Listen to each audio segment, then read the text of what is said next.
Welcome to our show. You're listening to Palm Beach Music Therapy Connections, a place to learn about and celebrate creative arts therapy. Each week we'll explore new ways that music, art, and dance can reach, connect with, and help individuals of all stages of health and wellness. Hi, I'm Bree, a board-certified music therapist and the managing partner for the Palm Beach Music Therapy Institute. Tune in as I interview professionals from healthcare and educational backgrounds on the impact of the creative arts. If you prefer to watch our live video stream, simply visit www.pbmti.com. Hello, thank you so much for joining us tonight. You are listening to and watching Palm Beach Music Therapy Connections. I'm your host, Bree Gordon, board-certified music therapist and managing partner for the Palm Beach Music Therapy Institute, located here locally in sunny South Florida. If you are listening or watching for the first time today, we're so glad that you're here, that you found our program. If you're watching from anywhere other than South Florida, I hope you are staying warm. If you've been traveling for the holidays, I wish you safe travels. I hope you had a great time, whether you're celebrating Christmas this past weekend or in the middle of Hanukkah now or whatever you celebrate. I hope it was joyful and just some good company, good food, and hopefully good music over the holiday season. I was away last week traveling. I'm really glad to be back today, back in the studio, talking about and looking forward to the new year. So this is kind of that awkward time between, Christmas and New Year where you're not really sure what day it is or where you're supposed to be or what side is up. I'm totally there right now. I thought that it was Monday for most of the day today, but luckily I remembered it was Wednesday in time to be here today. So I'm glad I got that together. I imagine there's a few other people in the same funk as I am in, especially if you are an educator and you have this time off. I hope you're enjoying that and getting some much needed rest. That's actually going to be one of our themes today is education. But before we get into that, I'm going to stay right here with this idea of looking forward to the new year. So this is kind of an interesting time. I mean, if you've listened to the show previously, you know that I'm a big believer in setting goals, in just checking them off the list. I mean, I've got lists all over the place, checking them off. That makes me feel great to know that I've accomplished something. I can move on to the next thing. But this idea of this time to make resolutions it's kind of aggravating. Not many people are very motivated by it because you set these lofty goals that are often pretty unobtainable. The one that I used in my groups today when I was working is I'm going to only eat celery, until October. People set these goals. I'm going to do this. I'm going to lose 50 pounds. I'm going to read every book in the library. And this is my New Year's resolution. Well, October rounds around or whatever your resolution date was, and you haven't done it. And it's frustrating and it's kind of a letdown. So as a big believer in setting goals, I think this is a great time to set obtainable, achievable goals where the outcomes are actually going to directly benefit you. It's not just the fact of saying it and then, not really having the ability or means to follow through, but really setting obtainable goals. And so I actually read this meditation while I was on the plane traveling back to Florida last night that I thought was really cool. It was a really great way, I think, of approaching the new year as we are setting goals. This is a passage from a book called The Language of Letting Go, and it has a meditation for each day of the year. And this is for January 1st. This is titled The New Year. So I'm just going to read a little bit of this for you today, and then I have a charge for everyone listening and watching today, a little exercise for us to do together. So here we go. Make New Year's goals, dig within, and discover what you would like to have happen in your life this year. This helps you do your part. It is an affirmation that you're interested in fully living life in the year to come. Goals give us direction. They put a powerful force into play on a universal conscious and subconscious level. Goals give our life direction. What would you like to have happen in your life this year? What would you like to do, to accomplish? What good would you like to attract into your life? What particular areas of growth would you like to have happen to you? What blocks or character defects would you like to have removed?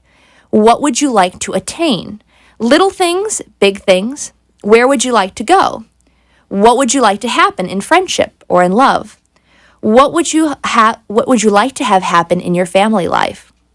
Remember, we aren't controlling others with our goals. We are trying to give direction to our life. What problems would you like to see solved? What decisions would you like to make? What would you like to happen in your career?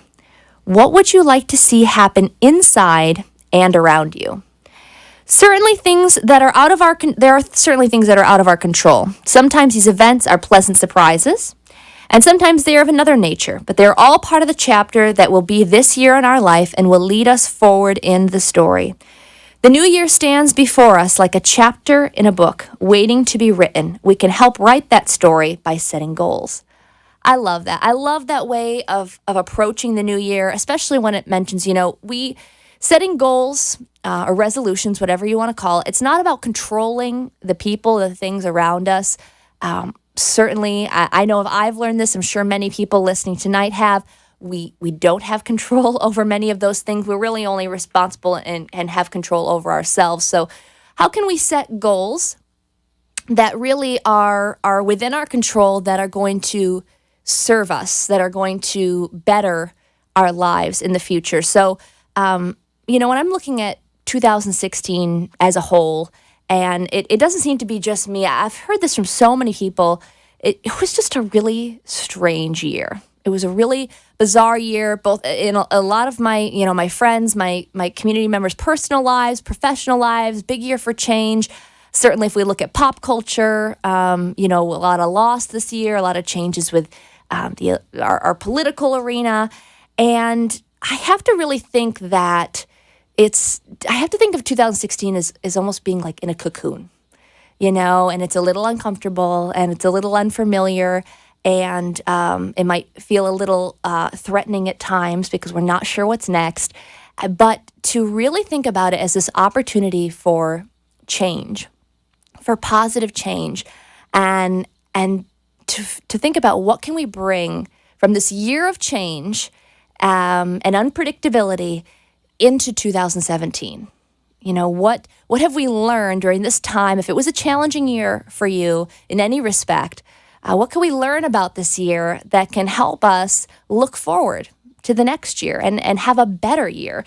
So I want to, and I actually did this in my groups today. So I'm going to try it on a more global level, and you certainly don't have to call in and share your answers, although you're always welcome to, or write to our social media on Facebook or Twitter. We're always listening. But I'm just going to do a song that kind of comes to mind when I think about this idea of accepting our limitations, that we can't change the people, the things around us. We're just responsible for ourselves, what we can do for ourselves in the new year. And I want you to take a piece of paper, or type if you're more comfortable with that, split it into two. And I want you to have two columns. And one column is, what am I letting go of? What did I have with me in 2016 that does not serve me, does not make me better? What am I letting go of I'm not going to bring into 2017?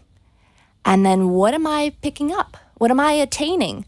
What do I want to attain in 2017 that's going to help me reach my goals? So you don't necessarily have to write your goals down or your resolutions, but just what are the things that we can let go of, and what are the things that we want to pick up? So that's my charge to you as we do our little weekly sing-along here. I just want you to think about that. What am I okay letting go of? I don't really have to bring this into the new year with me. It's not doing me any good, or those around me, those that I love. And what do I want to pick up, make sure that I have as a part of my life that's just going to make this the best year it can possibly be?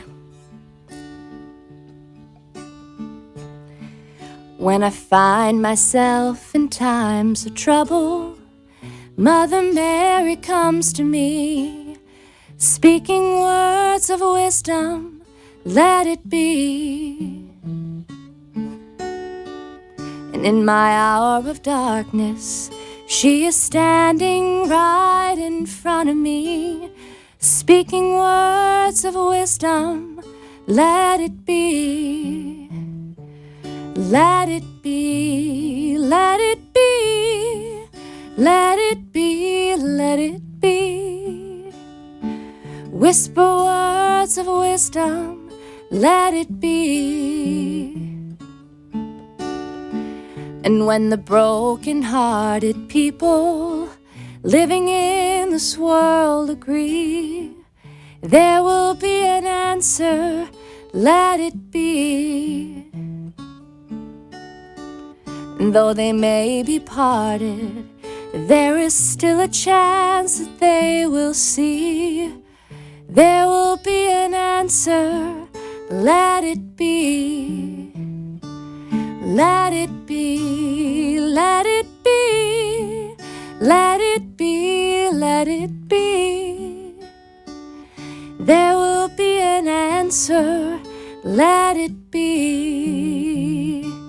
Let it be, let it be, let it be, let it be. Whisper words of wisdom, let it be. And when the night is cloudy, there is still a light that shines on me. Shine until tomorrow, let it be. I wake up to the sound of music. Mother Mary comes to me, speaking words of wisdom, let it be. Let it be, let it be, let it be, let it be. Whisper words of wisdom, let it be. Let it be, let it be, let it be, let it be. Whisper words of wisdom, let it be.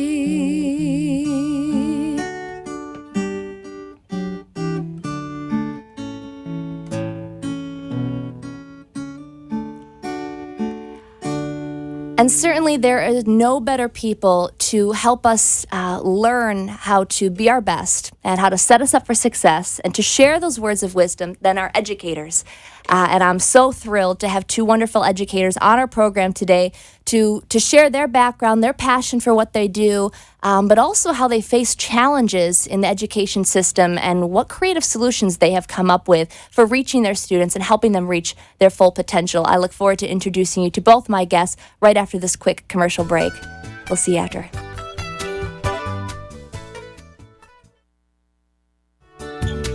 Mom's fall was a wake-up call. We knew she needed help, but we also knew she'd never leave her home. With jobs and kids, we can't always be there. We weren't sure who to trust to help around the house and make sure she takes her medications. We did our research and found our answer, Bright Star Care. Their home care teams are led by registered nurses, with help available 24/7. Thanks to Bright Star Care, Mom can stay where she wants to be, at home.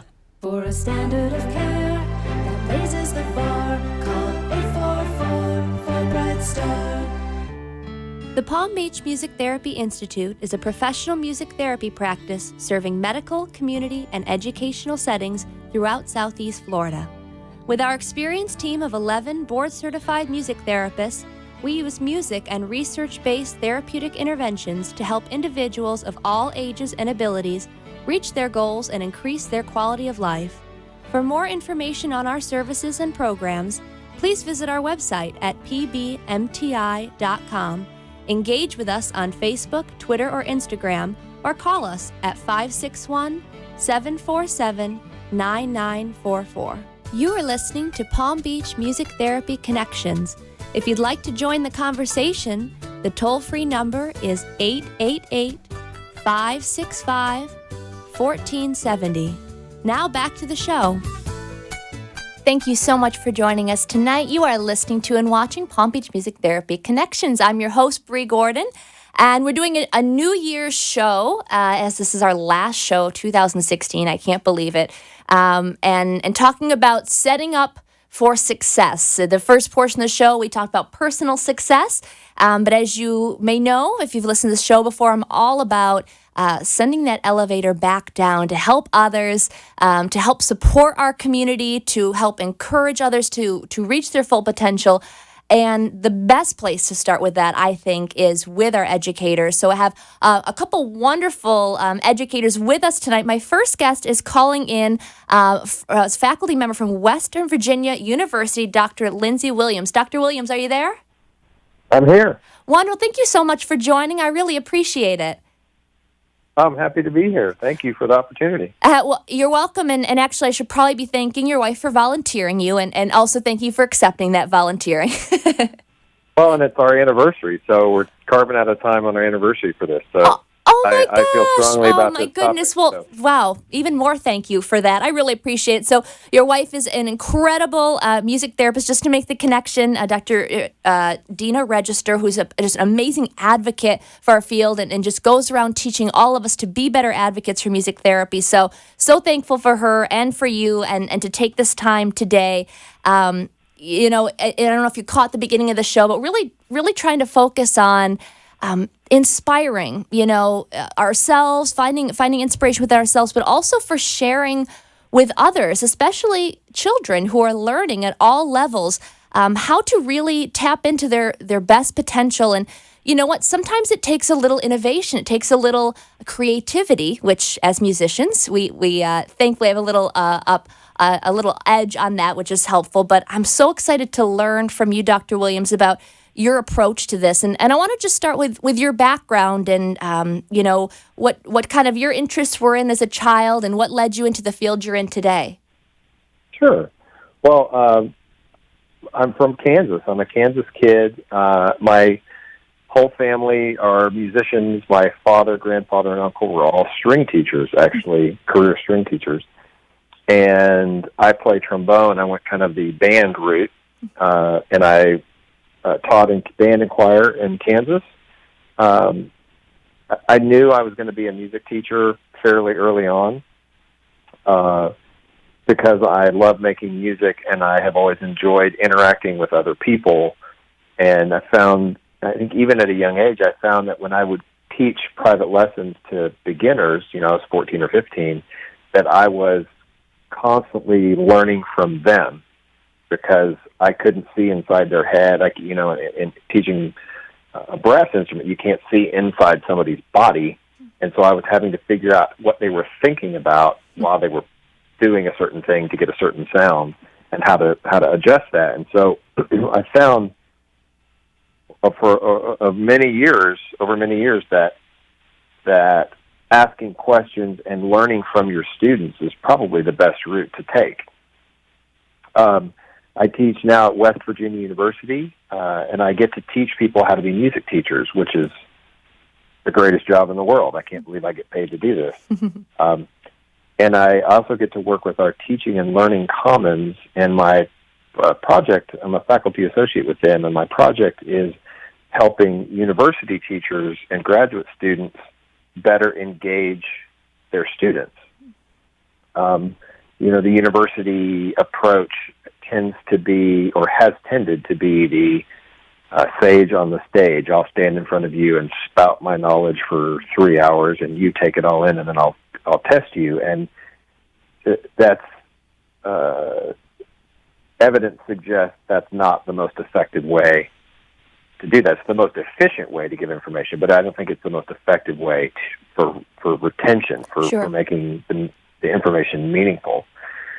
And so, as a music teacher and a band director, I'm standing on a podium, but it's constant interplay and constant relationship building with my students. And so the innovation piece is really figuring out how you're getting to your students and checking for their understanding as frequently as possible. And I love how you shared in a couple of those examples that, we're not mind readers, and certainly you can show up every day and do your job to stand there, but really checking in with them and building that relationship, like you said, building that rapport.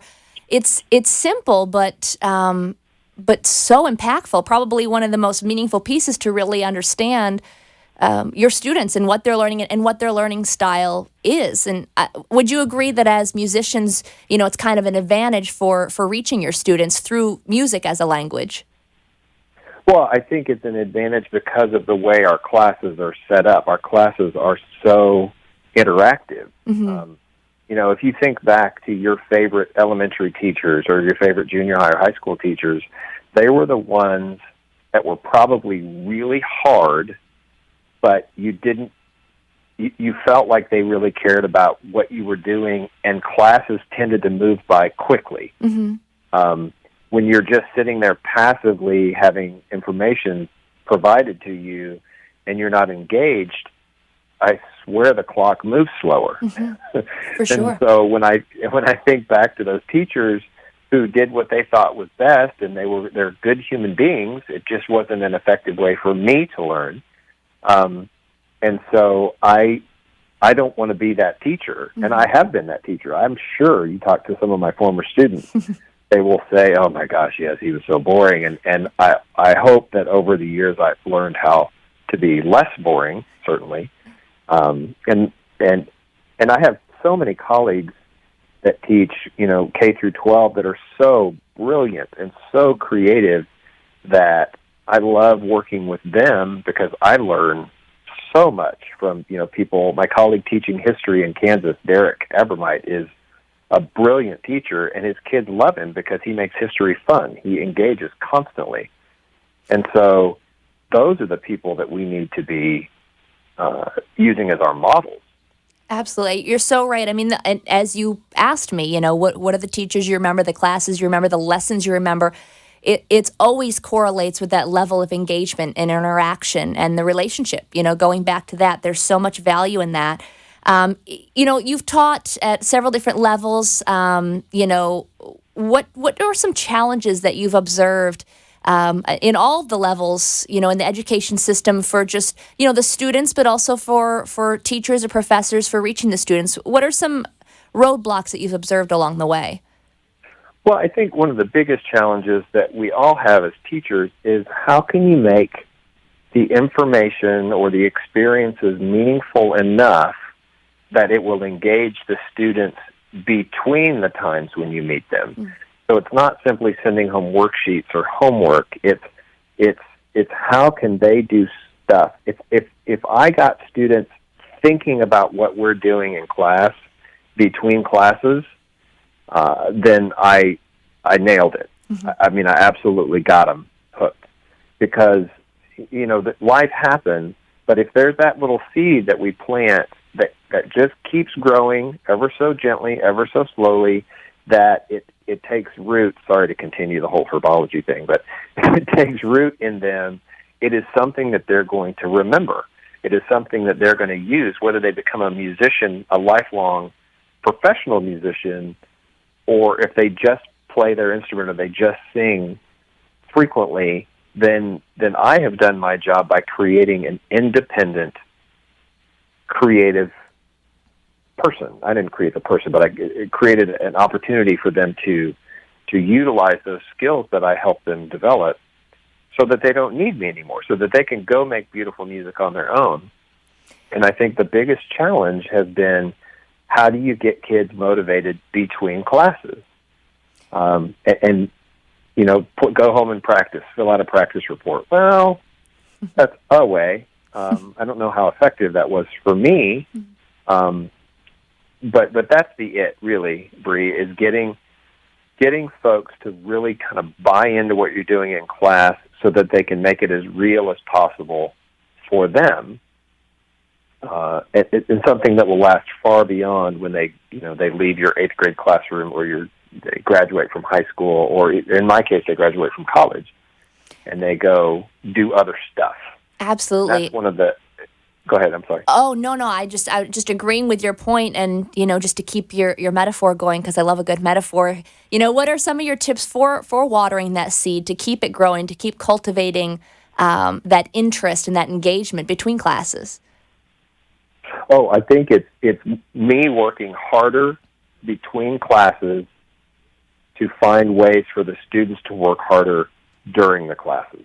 Okay. And what I mean by that is I prepare more diligently and more for more contingencies now, such that when I get into class, I'm not lecturing for 50 minutes. The students are working for 50 minutes. And when I say working, I do the radio air quotes thing. they are engaging with each other. They are teaching each other. They're teaching me. They are creating transfers or sharing transfers. So we read about this particular topic in psychology and music. So how does this relate to you as a future music therapist or a future music educator? And I found that my voice lasts longer because I'm talking less. Sure. And so by creating, setting them up for expectations, I expect you to know this material and come in and share with us. I think it makes it a more real experience and a more applicable experience for them because they are developing their own context. So I think the biggest thing that I've learned, and certainly still am learning, is find ways for them to implement the information early and often. Yeah. And set up a place where it's okay to make a mistake. Mistakes happen all the time. It's all good. But to be self-aware, oops, that didn't work, let me try that again. And what they find, and what I found, I think, is that their students respect them more because they're authentic and they're not perfect. They screw up every once in a while, and that's okay. I think that's great. And going back to your question a little while ago, asking what do you remember when you think about the teachers that had the biggest impact on you? I think what you're sharing about empowering the students. You're not just lecturing to them or speaking to them, but really teaching them that self-responsibility too of becoming their own teacher and empowering them, and more the focus being on the impact that they're going to have on their future students one day.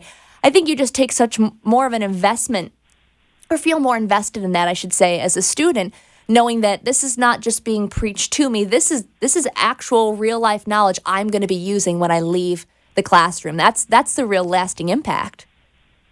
And I think you the word empowering, that's a beautiful word. That's a lovely tie up here for this conversation, because not every single piece of information that I give them is going to be meaningful, impactful, memorable, and they're going to get to choose, you use it or you lose it. And that's life. That's how it works. And they're going to find ways to find meaningful information that they're going to utilize in their profession as a music therapist, as a music educator, as a parent, as a club sponsor, and they get to pick and choose the things that work for them, and the other stuff, okay, we won't mess with that. That's excellent. And I have one more question for you, quick, Dr. Williams, before you go, and then I'll let you enjoy your anniversary evening. Again, thank you so much for taking the time. But as you've mentioned, you've been teaching for a while, different levels. You've been evolving as an educator. As you've kind of come into this philosophy that you have now, what are some benefits that you've observed when you look back at your students? I think the benefit is they are happily implementing the stuff that we talked about or worked on in their daily life. And it's not so much that they don't play clarinet anymore, it's that they encourage their children, their own children, to play piano or to engage in the arts. And because I think the arts are quite a bit more important than perhaps we're giving them credit for. And I'm not pointing fingers at anybody, but it's really what makes us human and helps us express our humanness and our individuality. And so if they're using that and they're sharing those lessons that we learn together with their children or with others, then, man, what a great profession I get to do. We're lucky, aren't we? Yeah. I would have to agree with you. I don't know where I would be in my life without my music teachers all the way along the way from kindergarten to college. So thank you for what you do. Happy anniversary. Thank you again for taking this time out of your day. And I'm so thrilled to learn from you and hopefully get a chance to talk further another time. I would love it, Bree. Thanks so much. You're so welcome. Again, thank you, Dr. Williams, calling from West Virginia University. We're going to continue with a principal calling all the way from outside of Detroit, Michigan, right after our commercial break. The Palm Beach Music Therapy Institute is a professional music therapy practice serving medical, community, and educational settings throughout Southeast Florida. With our experienced team of 11 board-certified music therapists, we use music and research-based therapeutic interventions to help individuals of all ages and abilities reach their goals and increase their quality of life.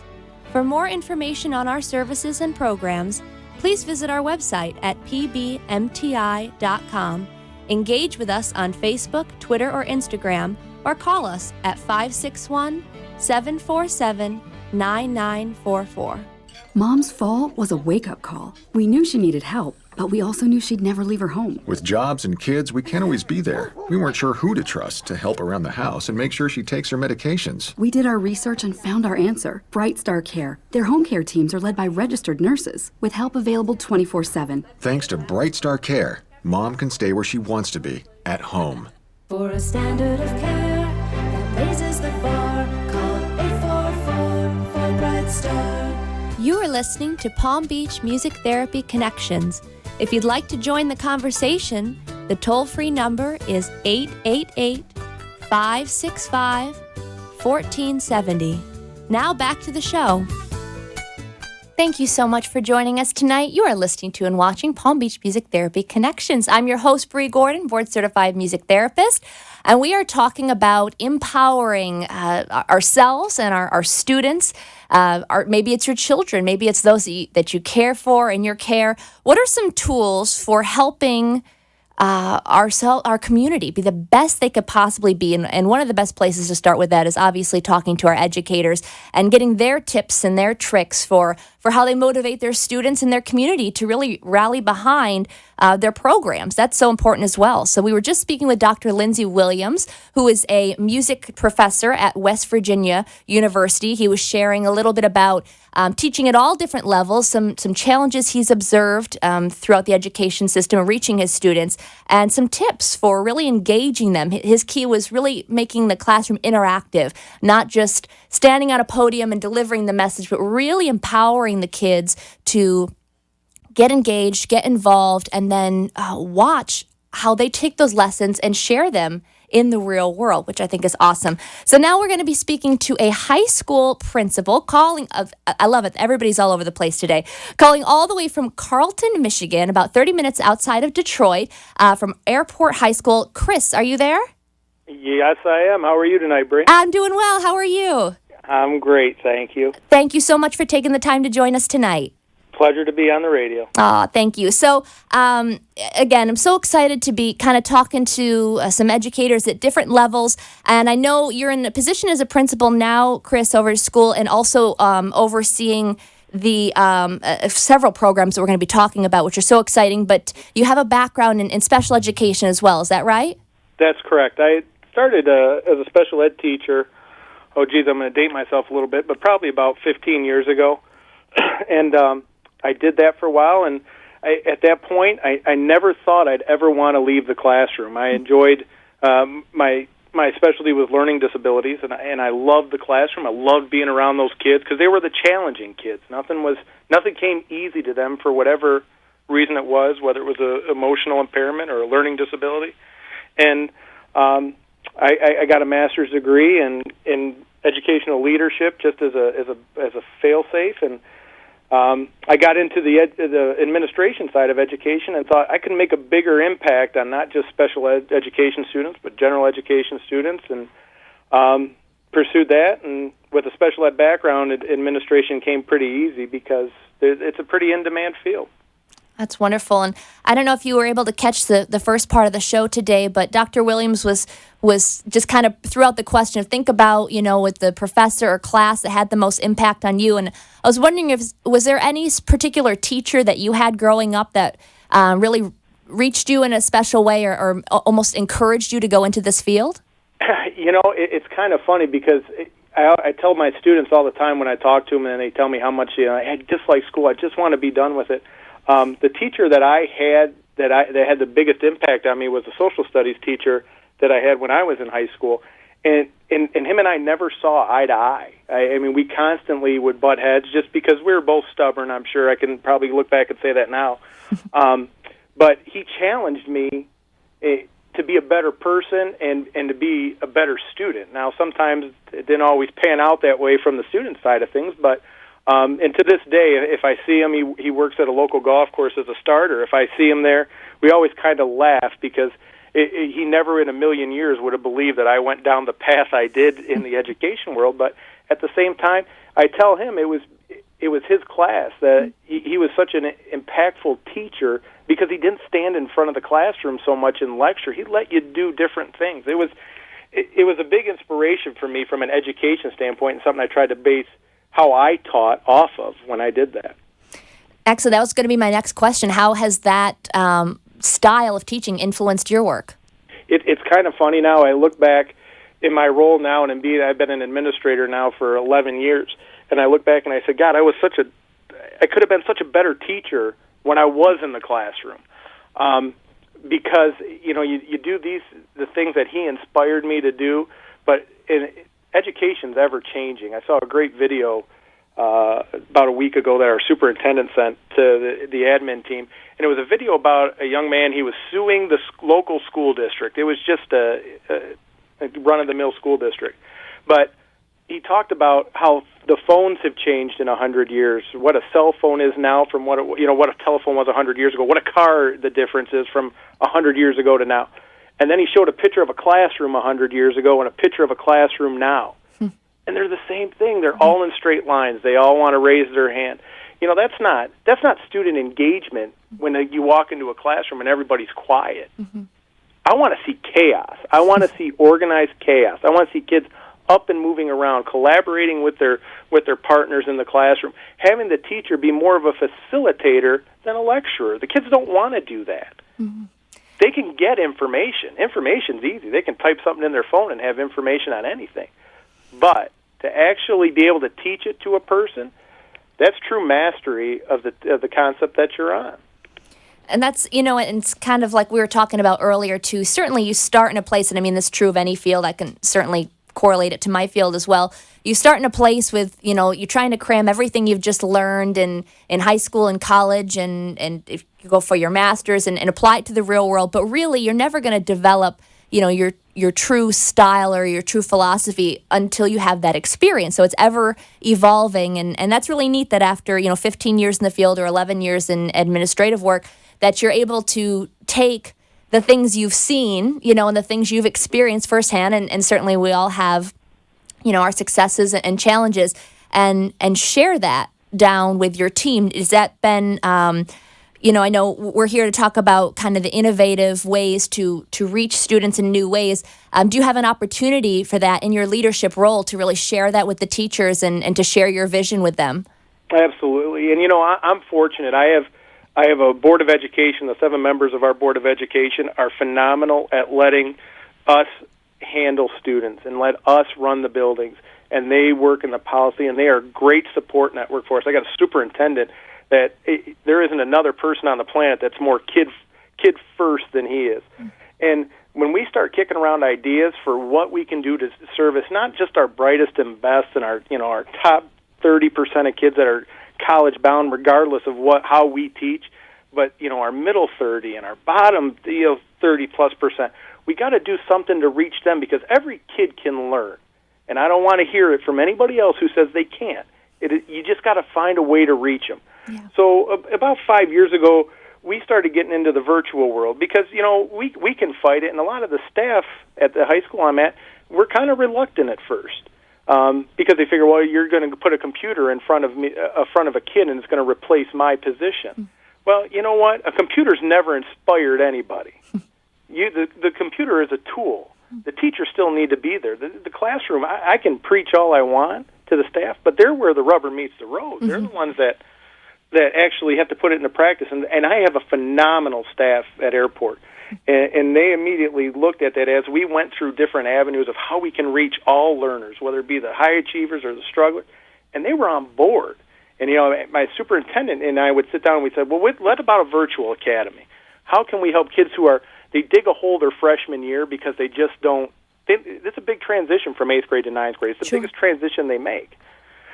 And kids get behind in credits. They fail an English class that's a basic, or an algebra class, because every freshman in our building takes Algebra 1. And those are foundations. They're foundations for each other. They're foundations for other subject areas.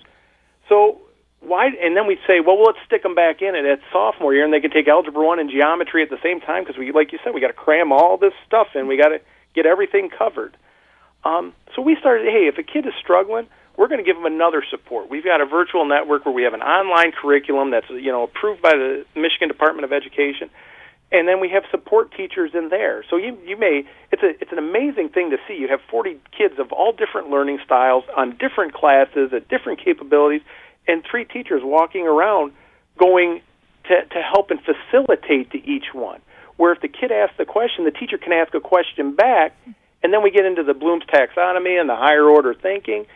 It's a work in progress, so much so that we brought it back to the high school and said, hey, we can do other things with this. We and from the expansion on that, we said, how about our kids let's get them college credit. Let's look at a middle college program. And a middle college, it's intended for kids who want to break the circle of poverty, so to speak. They'll never go to college because they can't afford it. And we're in a real rural community here in Carleton.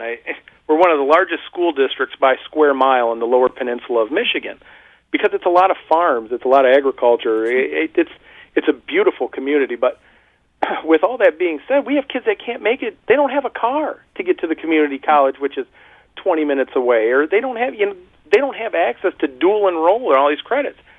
So over Christmas break, a few years back, I'm sitting there and I'm reading an article in the Detroit News about Schoolcraft College, who has a partnership with Wayne State University and with University of Toledo, where we do send a lot of our graduates because our proximity to Toledo is actually closer than Detroit.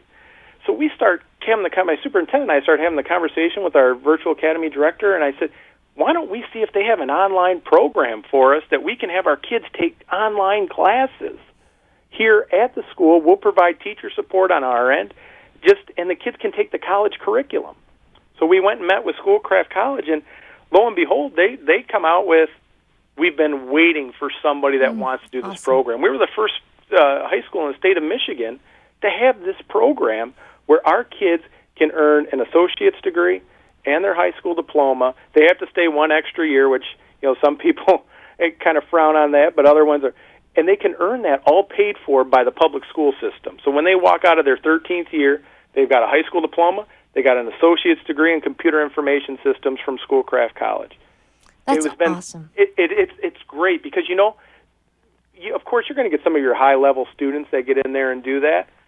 But I'm telling you, we've got some of our struggling learners, some kids with IEPs, with 504 plans. Those kids are excelling at the college level because guess what? Now they have a field that they're interested in. They don't have a teacher up there just preaching at them. They're there for support and let them work through their issues. And it's been so successful with us that we're in process of adding a business program for students next year in the same premise. They earn a associate's degree in business, basic business from Schoolcraft College while they earn their high school diploma. And then we even tied it into our career and technical because if you have great programs, it does you no good. If you're really in it for the kids, it does you no good to have a program that only you can service your students with. So we're in a consortium with 8 other schools. We opened it up to them. You know what? Here, we got this great program here. We get a great tuition rate from Schoolcraft. We want your kids too, and not because we only get them for a couple hours a day, so we're not taking the foundation allowance from those school districts. We just want to cover the cost of our tuition and our teacher on our end. We want to open it to others.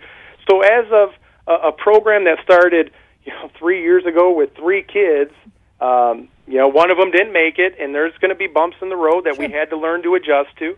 2 kids still in it, and then it started over with another class of 10, and then another class of 10. So our middle college, and then we open it up to the outside school districts. We have 32 kids from outside the districts that are able to take advantage of these opportunities, and it's the best thing you can possibly do for kids. That's amazing, and you'll just continue to see it grow from here. The influence will build. It's so exciting. I can just tell your passion for it, too, how excited you are about it. We're going to take a quick commercial break, but can you stay on the phone with me, Chris? Absolutely. Awesome. We're going to talk about some of the benefits that you've observed just after this quick commercial break. Absolutely. Mom's fall was a wake-up call. We knew she needed help, but we also knew she'd never leave her home. With jobs and kids, we can't always be there. We weren't sure who to trust to help around the house and make sure she takes her medications. We did our research and found our answer. Bright Star Care. Their home care teams are led by registered nurses, with help available 24/7. Thanks to Bright Star Care, Mom can stay where she wants to be, at home. For a standard of care that raises the bar, call 844 for Bright Star. The Palm Beach Music Therapy Institute is a professional music therapy practice serving medical, community, and educational settings throughout Southeast Florida. With our experienced team of 11 board-certified music therapists, we use music and research-based therapeutic interventions to help individuals of all ages and abilities reach their goals and increase their quality of life. For more information on our services and programs, please visit our website at pbmti.com. Engage with us on Facebook, Twitter, or Instagram, or call us at 561-747-9944. You are listening to Palm Beach Music Therapy Connections. If you'd like to join the conversation, the toll-free number is 888-565-1470. Now back to the show. Thank you so much for joining us tonight. You're listening to and watching Palm Beach Music Therapy Connections. I'm your host, Bree Gordon, and this is our New Year's show, our last show of 2016, if you can believe it. I barely can. So what better time to look at opportunities for self-development, but also how to empower and encourage those around us, those in our community. And a great place to start with that is by getting some tips from our educators. And I have educators from all over the country today, which are so exciting. We started by talking to Dr. Lindsay Williams, who is a band professor at West Virginia University. And now I've got on the phone, are you still with us, Chris? Yes, I am. Awesome. Chris Lukasevich, pardon me, who's a high school principal at Carlton, Michigan. So not only we get into we get a chance in the show to learn about our local community here in South Florida, but an amazing opportunity to chat with those around the country and hear what is working, what the successes are, what people are learning from. And Chris, you've been sharing about some programs that you've implemented over the last 4 or 5 years. And this was in response to a challenge that your community was having that Detroit area was having around 2012, right, in response to some of the economic situation. Tell me a little bit more about that. Well, we were like every other school in the state of Michigan. You know, the saying was going around that when the last person leaves Michigan, make sure you turn the lights off. It was just, we had a bunch of people because we're a manufacturing area, and when the jobs weren't here, the parents had to go elsewhere. So we started to lose a population of our kids, and the superintendent and I sat down and we said, you know, we can do one of two things here. We can either, you know, start cutting programs, which it hurts the adults and the kids, or you know what, we can add and make ourselves so darn marketable, put billboards up on the local freeway of what we have to offer that other schools can't, and let's make us a destination. And you know, we started out small, like I said, with 3 kids in a virtual academy, middle college program, to where we're at now. And it was great. I was at the last board meeting a couple of Mondays ago, and they said, you know, the one school district by us has lost 250 kids last school year, and another one's lost 100 kids. We're up 33, and that doesn't count the kids that we bring in for a part-time basis. So the challenge was, how do we make ourselves marketable? How do we make ourselves a destination for kids and parents, that parents in the area see airport and they say, you know what, wow, not only do they have a great football team and, you know, the best high school baseball facility in the state of Michigan, darn it, that's a good place to get an education. So I like those plugs in there. That was good, by the way.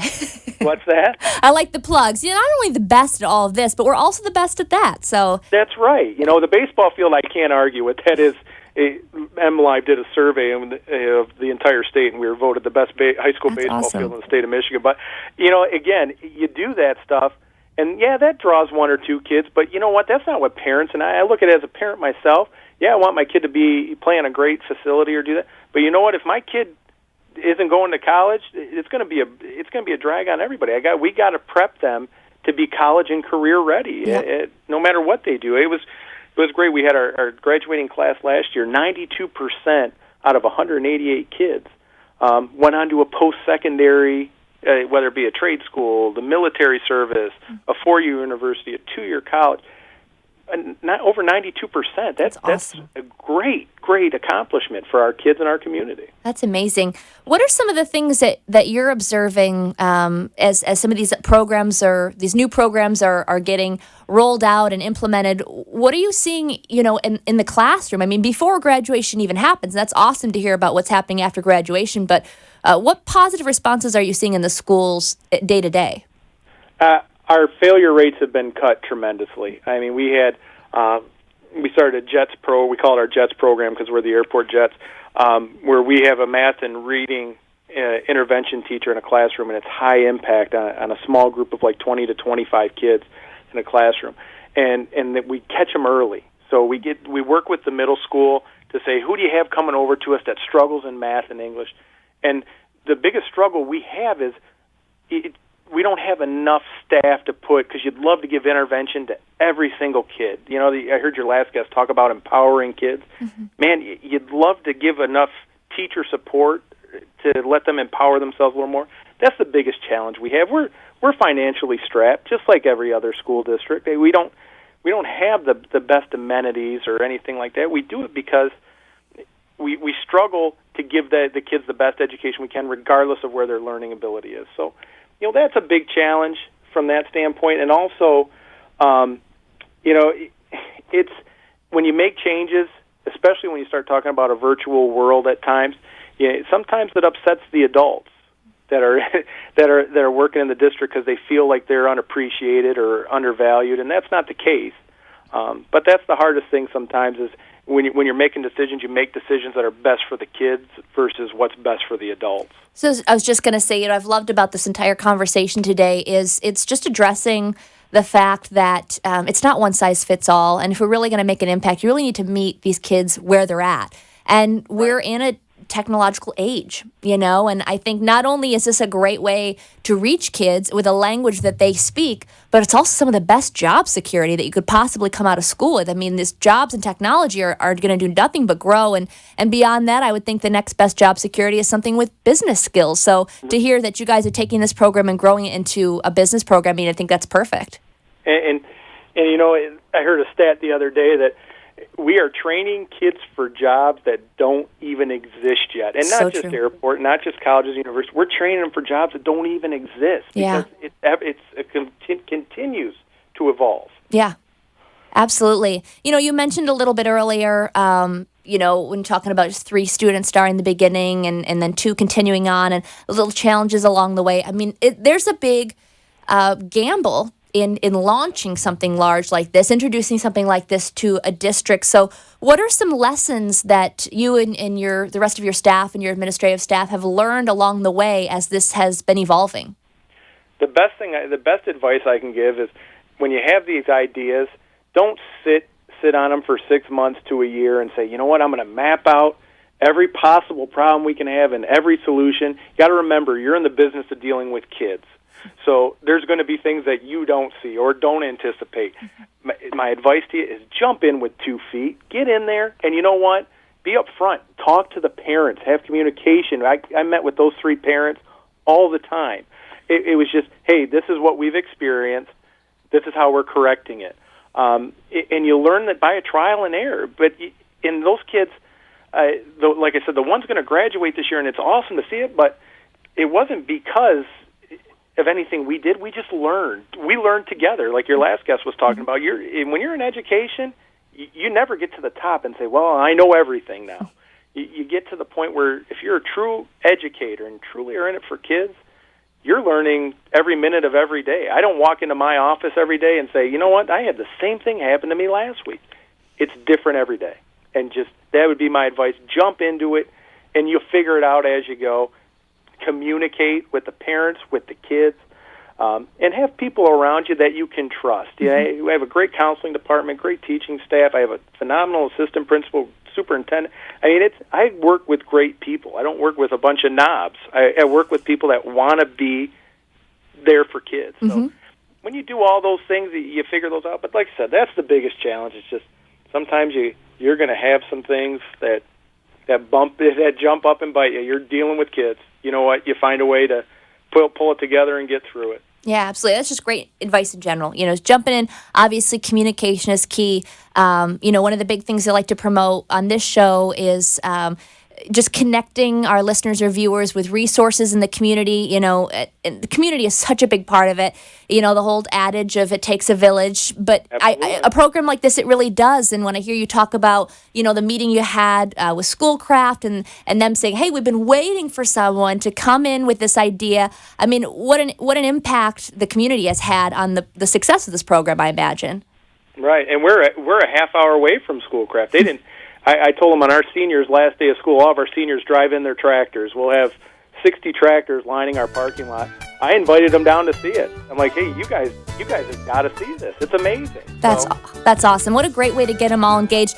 Unfortunately, we're out of time. Chris, thank you so much for taking the time to call in, sharing about your amazing program. Congratulations on all the success, and I'm looking forward to hearing about your continued success in 2017. Thank you again. Sounds great, Bree. Thank you for having me. Oh, such a pleasure. Thanks, everyone, for tuning in. We'll see you next week. Thank you for listening to Palm Beach Music Therapy Connections. We hope you enjoyed today's program and discovered new ways to bring music, art, and dance into your home or workplace. Please find a copy of today's show at pbmti.com. If you have any questions for our guest or myself, please email me at Bree, that's Bree, at pbmti.com, or call the Palm Beach Music Therapy Institute at 561-747-9944. Tune back in next week for an all-new live show. See you then. The opinions expressed on the preceding sponsored program were strictly those of its hosts, guests, and